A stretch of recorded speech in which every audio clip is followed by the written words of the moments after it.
11 बजे के बीच में उपस्थित हूं आप सबके सामने। आज इनकी कुंडली लेकर के आया हूं। इनका नाम देविका है और डेट ऑफ बर्थ तो नहीं बताऊंगा। भाद्रपद मास, दक्षिणायन, कृष्ण चतुर्दशी।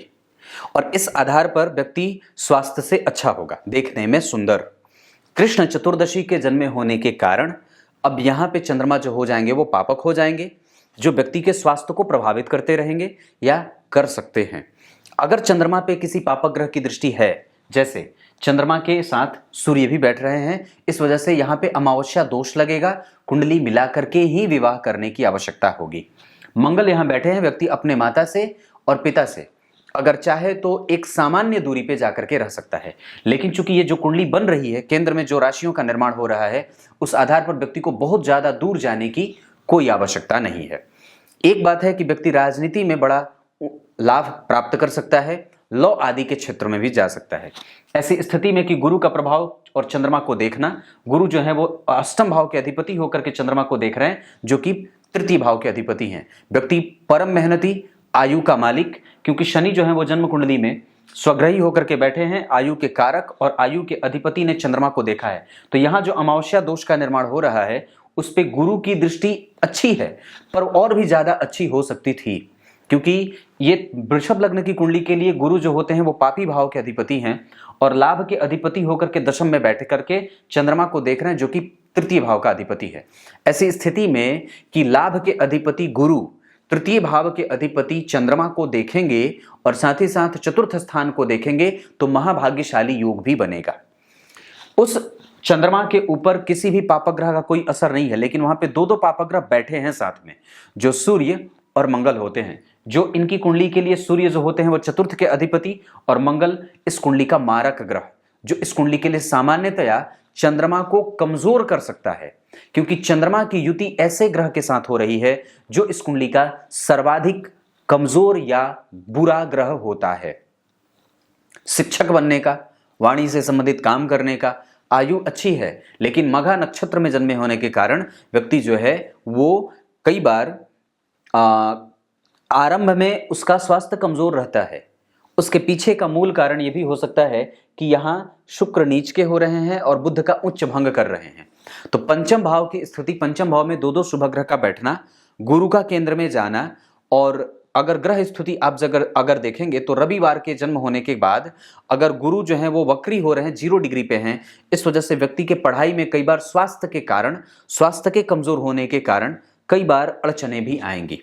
गुरु वहां धनिष्ठा नक्षत्र के बैठे हैं, जिसका अधिपति मंगल उत्तरा फाल्गुनी का बैठ करके सूर्य के नक्षत्र में बैठ करके सूर्य के साथ अपने प्रभावों को बल दे रहे हैं। तो व्यक्ति कभी कभी साहसी भी होगा और कभी कभी बिगड़ैल भी होगा और कभी कभी अपने मन का करने वाला भी होगा। मुंहफट प्रकृति का होता है, पर होगा बड़ा अच्छा। वृषभ लग्न का है, लग्न में ही राहु बैठे हैं, राहु उच्च का है, ये बहुमुखी प्रतिभा का धनी व्यक्ति को बना देते हैं। राहु रोहिणी नक्षत्र के बैठे हैं, जिसके अधिपति चंद्रमा अगर गुरु से केंद्र में है तो निसंदेह इस कुंडली की सबसे बड़ी कमजोरी जो मैं देख रहा हूं वो चंद्रमा के कृष्ण पक्ष के त्रयोदशी चतुर्दशी के चंद्रमा पापक हो जाते हैं और वह अंधेरे में भटक जाते हैं। तो सबसे ज्यादा व्यक्ति के स्वास्थ्य पे ही मुझे एक जो है वो चिंता की बात आ रही है। इस वजह से व्यक्ति से शिव जी की पूजा, हनुमान चालीसा का पाठ, सूर्य को अर्घ और अगर हो सके तो दूध और शहद आदि का सेवन व्यक्ति के पास ज्यादा करना चाहिए। इनके लिए उपाय मैं कुछ लिख करके आपको भेजूंगा, ये जरूर करवाइएगा। वैसे इनकी कुंडली का नवांश चार्ट अगर मैं देख रहा हूं तो लग्न में ही राहु और चंद्रमा का ग्रहण बन रहा है। और एक बात और भी है कि जो स्थिति यहां बन रही है वहां गुरु कुंभ राशि के बन रहे हैं लग्न कुंडली में, और शनि मकर राशि के बैठे हैं। गुरु वक्री हुए हैं, शनि भी वक्री हैं, ये दोनों ग्रह वक्री हैं।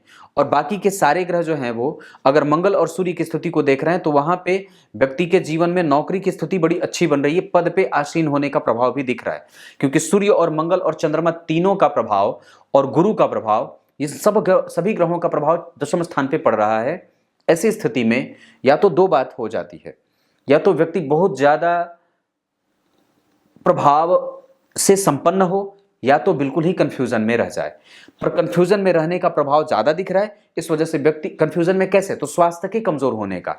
बुध के ऊपर राहु का प्रभाव है और जन्म कुंडली में वो जो स्थिति बना करके बैठे हैं वो रोहिणी नक्षत्र में बैठे हैं। इस वजह से कई बार व्यक्ति के जीवन में कॉम्प्लेक्सिटीज ज्यादा बढ़ जाती हैं, उस पर हमें ध्यान देने की आवश्यकता होगी। हालांकि बुद्धि का प्रखर होगा और बुद्धिमान होगा, वाणी का बड़ा अच्छा होगा, झूठ नहीं बोलेगा, धन और संपत्ति का मालिक होगा। गुरु का प्रभाव जन्म कुंडली के दूसरे भाव पे जाने के कारण और धन के कारक होकर के केंद्र में बैठने के कारण, लेकिन अष्टम भाव के अधिपति होकर के तृतीय भाव तृतीय भाव के अधिपति चंद्रमा और चतुर्थ भाव के अधिपति सूर्य को देखने के कारण व्यक्ति के जीवन में सांसारिक सुख, चल अचल संपत्ति, इन सब चीजों का सुख बढ़िया बन रहा है।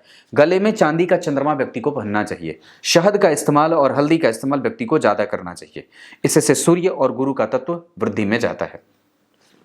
दशमांश कुंडली अगर मैं देख रहा हूं तो दशमांश कुंडली में आप गौर करिए, लग्न में राहु यहां भी, लग्न में राहु यहां भी, लग्न में राहु यहां भी।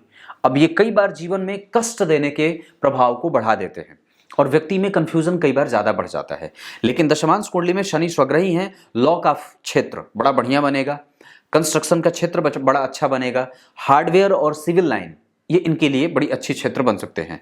शुक्र बढ़िया बैठे हैं, गुरु और शुक्र की स्थिति, चंद्रमा की स्थिति, दशमांश कुंडली कमजोर नहीं है, व्यक्ति का कैरियर हमेशा ही ठीक है और बिल्कुल सपोर्ट करेगा। इस जातक या जातिका की कुंडली की जो दशमांश कुंडली बन रही है वो अच्छी बन रही है और उससे व्यक्ति को सुख की प्राप्ति है। व्यक्ति का स्वास्थ्य खाली ध्यान में रखा जाए, बाकी कैरियर कमजोर नहीं है। शिक्षा जो है वो ठीक है। अगर मैं चतुर्विशांसा कुंडली की बात करता हूं तो थोड़ा विलंब से हो सकता है कि प्रभाव शुरू हो पढ़ाई का, और कई बार व्यक्ति को जो है वो याद करने में मशक्कत करनी पड़ती है। हालांकि व्यक्ति टेक्निकली बड़ा स्ट्रांग होता है, उसका तकनीक और उसका तर्क बड़ा मजबूत और आला दर्जे का होता है, बहुत बेहतर होता है, तार्किक है। हर जगह लग्न में राहु बैठे हैं, हर चार्ट में लग्न में राहु बैठे हैं, ये बड़ा अच्छा हो जाएगा। अगर मैं इसकी चर्चा और भी गंभीरता से करूं तो वो शुभदायी होंगे। और जन्म कुंडली में वृद्ध अवस्था के बैठे हैं, डिग्री में 11 डिग्री के, और लग्न वृषभ का बन रहा है। उच्च के राहु अगर लग्न कुंडली में बैठ रहे हैं, नौमांश कुंडली में मंगल की राशि में बैठ रहे हैं, तो व्यक्ति को सबसे पहले तो आरंभ हो सकता है कि दिक्कत से करे, पर बाद में जाकर के व्यक्ति बड़ा लाभदायक स्थिति को प्राप्त करता है, ये बात भी दिखती है।